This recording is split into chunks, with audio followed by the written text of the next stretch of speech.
Victoria Peak, Hong Kong.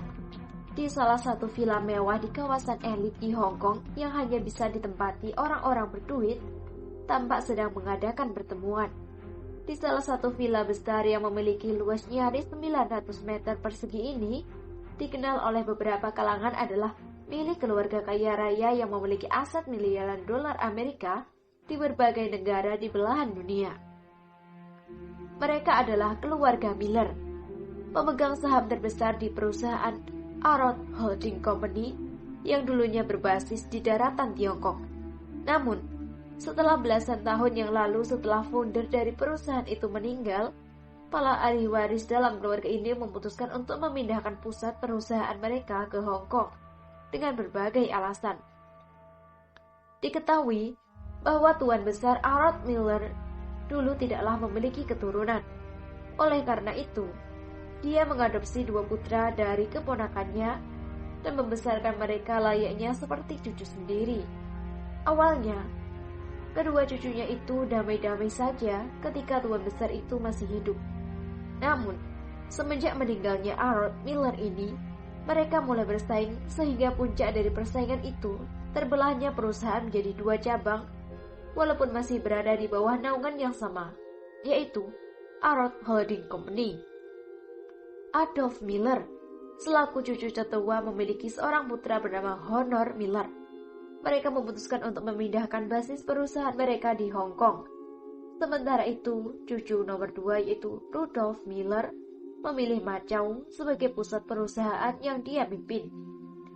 Untuk Rudolf Miller ini juga mempunyai seorang putra bernama Albert Miller. Kedua cabang dari keluarga Miller ini tidak pernah akur antara satu dengan yang lain. Bagi Adolf, ia memiliki bahwa Honor layak menjadi pimpinan tertinggi perusahaan Arrow Holding Company suatu saat nanti. Sebaliknya, bagi Rudolf pula, Albert putranya juga memiliki kesempatan yang sama dengan Honor. Jadilah mereka itu bersaing untuk mendominasi dalam perusahaan. Untuk pertemuan ini sendiri tercetus oleh Adolf yang memiliki laporan dari Honor tentang seorang pemuda yang sebaya dengannya, sepertinya sangat berkuasa dan melakukan tindakan gila dengan menjadikan semua manajer dan staf tertinggi menjadi pelayan pribadinya. Dan lebih gila lagi, karena kunjungannya itu, perusahaan miliknya mengalami kerugian yang tidak sedikit. Melalui penelusuran mereka yang dibantu oleh Tuan Paul, Frank, dan Rignard, maka mereka dapat mengambil kesimpulan bahwa anak muda gila itu pasti adalah anak Jerry Williams, yaitu musuh bebuyutan bagi keluarga Miller. Mungkin sejak kecil bahwa mereka berdua ini didoktrin oleh Arrow Miller bahwa setiap keturunan 4 naga dari Metro City adalah musuh. Maka kali ini mereka bersatu untuk memerangi perusahaan Future of Company beserta mencari tahu siapa saja musuh mereka. Tuan Paul, kau adalah orang yang paling tahu seluk-beluk di Star Hills, Metro City, dan kota besar-besar lainnya. Kau juga antara orang-orang yang paling tua tahu tentang Jerry William ini, dengan siapa dia bermusuhan dan siapa saja sahabatnya, baik itu dari kalangan pengusaha maupun dari dunia bawah tanah, kata Adolf Miller bertanya dalam kesempatan di pertemuan itu. Tuan Miller, saya dengan Tuan Muda telah melakukan banyak penjajakan dan mempelajari tentang Jerry William ini. Menurut Diana Rignard sendiri, memang Jerry William ini memiliki seorang anak bernama Joe William. Namun, sampai sekarang tidak ada yang tahu seperti apa wajah anak ini. Ini karena ketika berusia 1 tahun, anak ini telah dititipkan ke salah seorang yang terdekat dengan mereka. Banyaknya informasi yang simpang siur membuat saya dalam belasan tahun ini gagal menjejaki keberadaan anak itu. Sampai pada suatu saat saya menemukan gambar yang viral ini. Menurut hasil penyelidikan saya, bahwa anak yang bertingkah anak ini memang bernama Joe William. Lalu, saya coba mendalami pencarian dan menemukan bahwa ini bukanlah hal yang mustahil, karena Lee juga memiliki hubungan baik dengan beberapa tokoh bisnis di negara Indonesia. Dia juga memiliki perusahaan Tower Mall. Dapat dipastikan, jika seorang pemuda membuat rugi sebuah perusahaan tanpa adanya tindakan hukuman yang ditimpakan kepadanya, Maka, apa jawabannya tepat untuk ini? Tanya Tuan Paul. Masuk akal juga. Benar, Tuan. Saya sangat yakin jika anak itu adalah anak Jerry William yang memang sengaja diasingkan untuk mengelabui musuh-musuhnya. Apakah kau dapat melacak di mana lokasi yang spesifik tentang keberadaan anak dari Jerry William ini? Tanya Adolf Miller. Menurut keterangan dalam video dan fotonya sedang viral itu, bahwa lokasinya berada di kota Kemuning, Indonesia. Tidak sulit untuk menemukan lokasi. Hanya saja, untuk mengetahui keberadaan anak ini, itu yang sulit.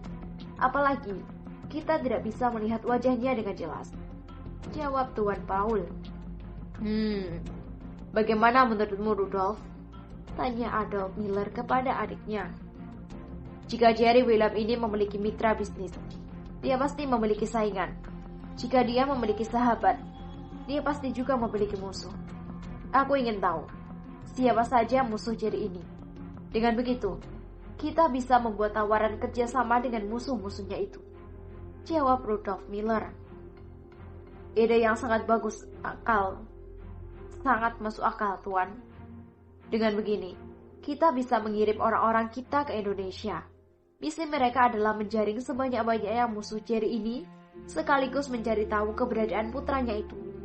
Syukur-syukur bisa menemukan keberadaannya lalu akhiri hidupnya, kata Tuan Paul sambil melakukan gestur sembelih di lehernya. Baiklah, untuk masalah ini aku rasa tidak terlalu sulit. Lalu, bagaimana dengan Garden Hills itu? Tanya Adolf kepada Tuan Paul. Inilah yang menjadi masalah, Tuan. Kami terkecoh oleh pergerakan Jerry ini. Tadinya mereka melakukan peninjauan di lokasi perbatasan antara Hill Street dan Megatown. Kami yang menduga bahwa mereka ingin melobi pemerintah daerah untuk sebuah proyek di sana, langsung memotong pergerakan mereka dan melobi pemerintah daerah setempat untuk berinvestasi di sana. Namun, celakanya adalah mereka malah menarik diri lalu mengalihkan perhatian mereka ke Garden Hills. Akhirnya kami terkecoh. Dalam menutaskan kesepakatan di perbatasan, mereka ternyata telah mendapat izin dari pemerintah daerah Garden Hills untuk berinvestasi di sana. Jawab Tuan Paul sambil tertunduk. Prak! Terdengar suara meja dipukul dengan tangan, membuat Tuan Paul tampak semakin tertunduk. Hahaha, bagaimana, Kak? Sudah aku katakan bahwa honormu itu tidak becus melakukan pekerjaan. Sekarang, tidak ada alasan untukmu melarang putraku Albert untuk turun tangan ke Megatown, kata Rudolf dengan nada penuh ejekan. Masih belum terlambat, Tuan. Setelah kegagalan itu, saya mencari celah supaya kita bisa memasuki Garden Hills dengan cara lain. Dan setelah melakukan beberapa penelitian, saya akhirnya menemukan celahnya, kata Tuan Paul. Katakan, apa idemu? Pinta Adolf. Ada sebuah perusahaan lokal di sana bernama Garden Company. Atas beberapa kerja yang saya lakukan, saya berhasil memutus aliran dana ke perusahaan mereka ini. Saat ini, perusahaan mereka sedang diambang bangkrut dan memerlukan investor yang bisa menyuntikkan dana ke dalam perusahaan. Maksud saya adalah, kita bisa memasuki Garden Hills melalui perusahaan ini. Mari kita berinvestasi dalam perusahaan itu. Miliki saham mayoritas milik Garden Company ini. Perusahaan itu adalah pintu masuk kita ke kawasan itu. Bagaimana menurut Anda, Tuan? Tanya Tuan Paul. Bagus. Menurutmu, berapa nilai pasar perusahaan tersebut? Tanya Adolf. Tidak sampai sekuku hitam perusahaan Arrow Holding Company ini, Tuan. Aku menaksir bahwa nilai pasar perusahaan itu hanya dalam kisaran ratusan juta dolar saja. Bahkan, mungkin harga villa ini lebih besar dari nilai pasar perusahaan itu. Bagus. Ayo kita bergerak cepat. Andai terlambat, kemungkinan bagi kita untuk mempersulit Future of Company akan menemui jalan berliku, kata Adolf. Baiklah, mari kita bubarkan saja pertemuan ini. Dan kau, Rudolf, putramu masih belum mampu menyaingi honor putraku. Tahan dulu ambisimu. Hahaha, kata Adolf sambil tertawa lalu meninggalkan ruangan itu diikuti oleh Tuan Paul. Kini tinggallah Rudolf dengan mata berkilat-kilat menatap punggung kakaknya itu. Halo para pendengar.